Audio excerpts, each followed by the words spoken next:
प्रशांत कोरटकरच्या अडचणींमध्ये आता आणखी वाढ होण्याची शक्यता आहे। कोरटकरनं मोबाईल पोलिसांकडे जमा करताना तो फॉर्मॅट केलेला होता, तर कोरटकरवर पुरावा नष्ट केल्याचा हा गुन्हा दाखल होण्याची शक्यता आहे आणि अटकपूर्व जामीन नाकारल्यापासून कोरटकर हा फरार आहे। कोल्हापूर पोलिसांच्या टीमकडून कोरटकरचा तपास सुरू आहे।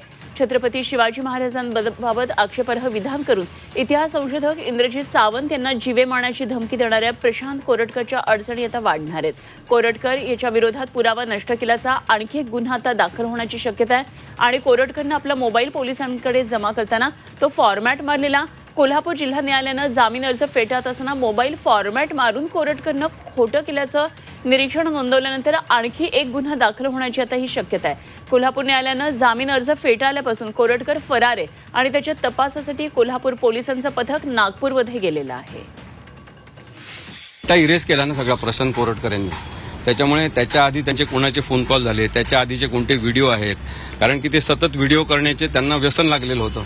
मग ते सगळे व्हिडिओ जे आहेत ते आपल्याला बघायला मिळायला पाहिजे होते, पण त्यांनी सगळा डेटा इरेज केला। त्यामुळे पुरावा नष्ट करण्याचं कलम सुद्धा ॲडिशनल हे कोल्हापूर पोलिसांनी प्रशांत कोरटकर यांच्या विरुद्ध लावलं पाहिजे असं माझं स्पष्ट मत आहे।